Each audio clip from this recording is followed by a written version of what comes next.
here's why banking sector stocks are a top choice for investing. Hi, I'm Shahana. Here are 3 key factors that drove a strong start in the banking sector this year.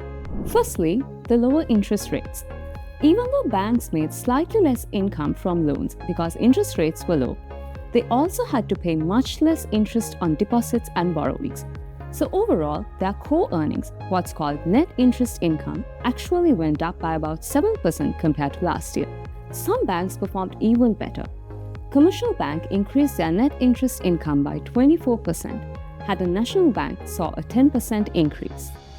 Secondly, the increase in digital transactions and card usage. As people use their debit and credit cards more and did more payments online, banks earned more from fees and commissions. That part of their income grew by 14%. This is also followed with Sri Lanka getting better access to trade finance and has started easing import limits, including lifting the ban on selective vehicles. This development has further boosted fee-based income in the banking sector. Thirdly, improved credit quality. The economy is recovering gradually, and more people are paying their loans on time. As a result, banks had to set aside less money to cover bad loans, what we call impairments. In fact, these costs dropped by 35%, which gave bank profits another boost. So, what does this mean for the future? At First Capital Research, we expect interest rates to stay low in the near term and the economy to keep improving. This means more people and businesses are likely to take loans, what we call credit growth.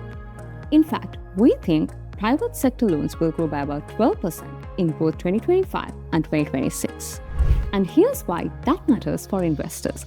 According to the central bank, Sri Lanka's economy could grow up by 5% in 2025.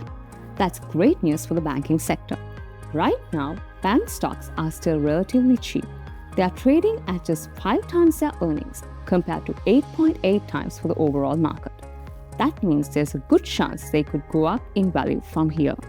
To wrap up, given the supportive interest rate environment, improving earnings outlook, and strengthening economic fundamentals, we at First Capital remain positive on banking sector stocks and expect the sector to gradually outperform in line with the broader market trend.